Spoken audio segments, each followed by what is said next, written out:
Hello, everyone, and welcome to the Heart of.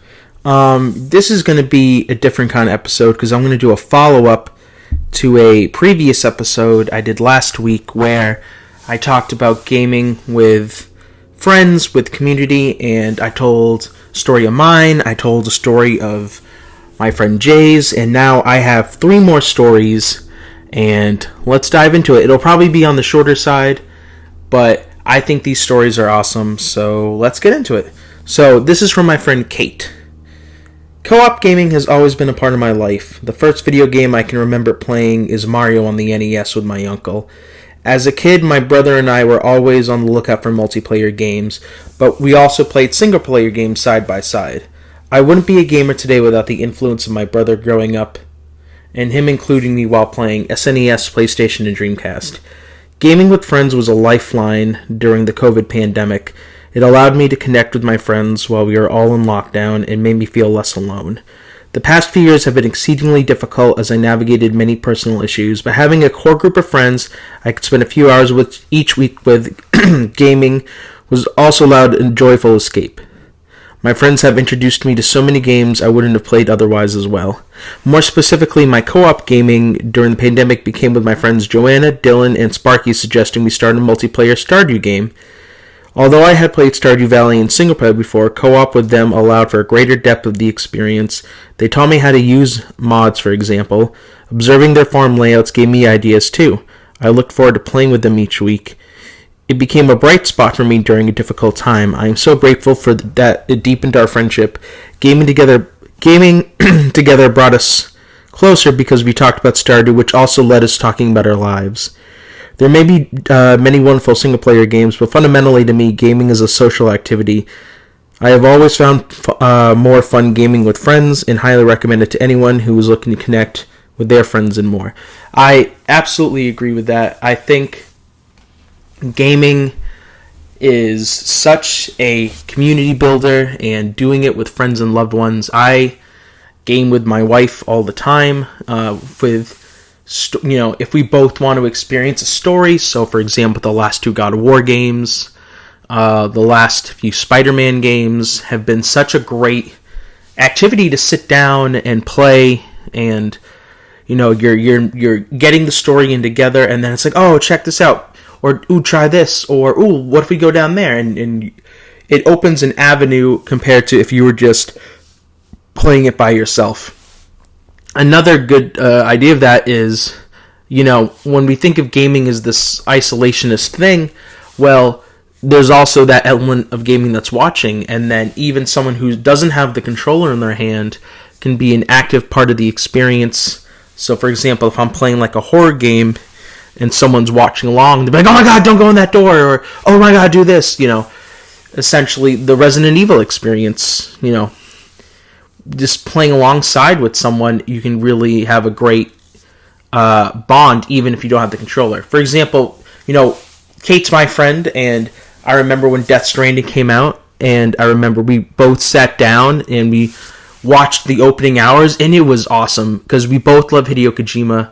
So getting to see, a game we were both incredibly excited about, and, talking through it, seeing what's going to happen, trying things out, it was awesome.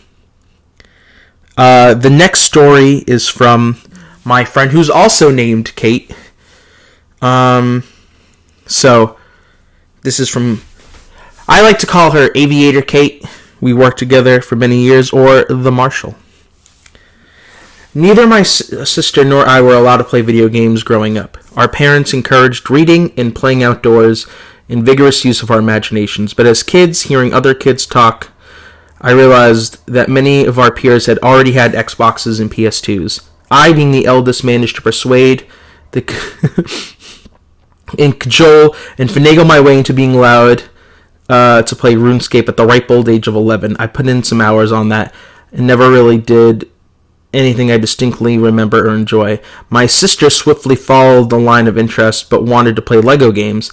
Lego Star Wars, yes, the original one, was the first foray into sisterly co-op gaming.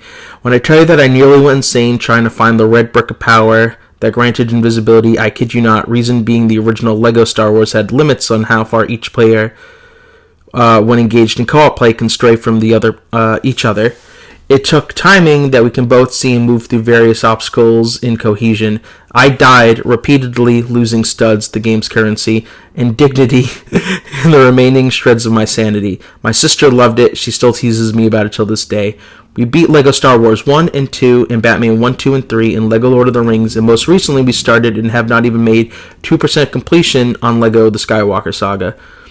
We went from the computer games to Wii and to now PS4 through all of this. My sister and I have not always had the closest relationship. We fought with fists and words, we stole each other's belongings, and begrudgingly helped each other out. Gaming was oftentimes the one place where we had no hint of conflict.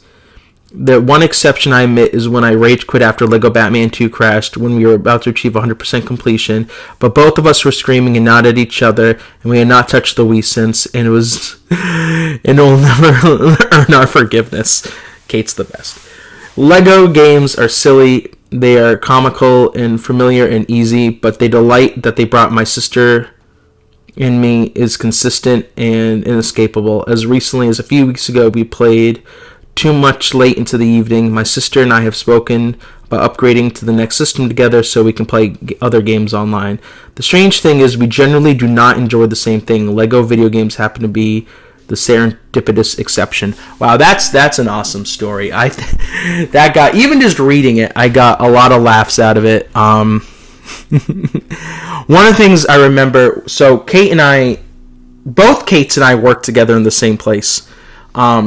With Aviator Kate, I remember that she talked to me about the LEGO games, and I only played like a few of them, but because she was so excited about them, I started now playing them. So I beat the Skywalker Saga, I got the Indiana Jones game, I got one of the Batman games, and I got The Force Awakens.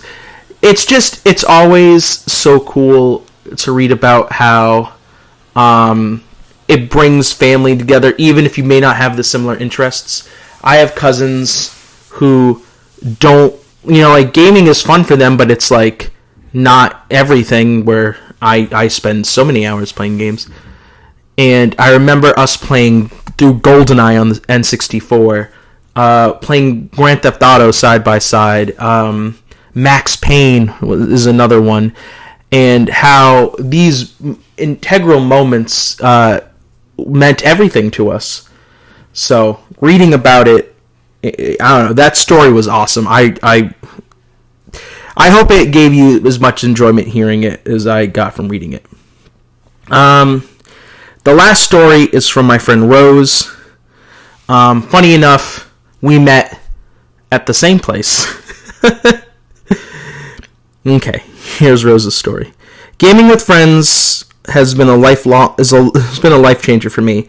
As someone who loves being social but is more of an introvert, finding the motivation to go out and hang with people can be very difficult. As much as I love my friends, the world of gaming has opened up doors, still being part of my friends' lives and staying connected with them from the comfort of my own home. My friends mean everything to me, and I have something that can bound us together without going out is great. The variety of games that there are fingertips provide a good time, intense first-person shooters like COD. They can also bring together different groups of friends who may have never had a chance of meeting, like in the real world. Being able to bond and bring people together in now what we call a normal way is great. At the beginning of COVID, when it was difficult for me to physically be with my in-real-life friends and family, I found Twitch and Discord. Naturally, I heard of both prior, but was never fully involved with them until I was forced to be in their homes unless they needed to go out for essentials. Becoming part of Twitch and Discord opened up a new group of friends from all over the world, from chatting with them in chat, watching our favorite streamers play things like Fortnite, Valorant, and more, to exchanging gamer tags and randomly squatting up to get that victory royale or build an epic base in games like Minecraft. Because of video games, I've been able to bond and create amazing new friendships that I never thought I'd be able to have without needing to travel somewhere to do it, unless it's for a convention, of course, like TwixCon or PAX. But both I've had the pleasure of going to and been able to meet and hang out with some of my online gamer friends, which has been some of the best experiences. Whether you're with your in real life friends, new online friends, or a mix of both, it's something that brings out the best in us in ways some things in real life can't. Being able to lift each other up and improve on our skills in multiple ways. opening each other to new types of games that we may not have thought of playing before.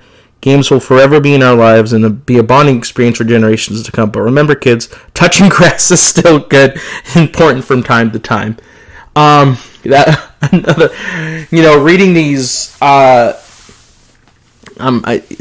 laughter is organic because these just are so wonderfully written and so enjoyable to read, and I'm so lucky and fortunate that they agreed to write these stories, and I'm very appreciative that they agreed to write these stories. Right now, I'm playing Final Fantasy XIV, and I have a free company, and there's some wonderful people, and you get jokes. I like to tell so many dad jokes in the group, and I wouldn't have met these wonderful people any other way other than playing Final Fantasy XIV, other than getting part of this world.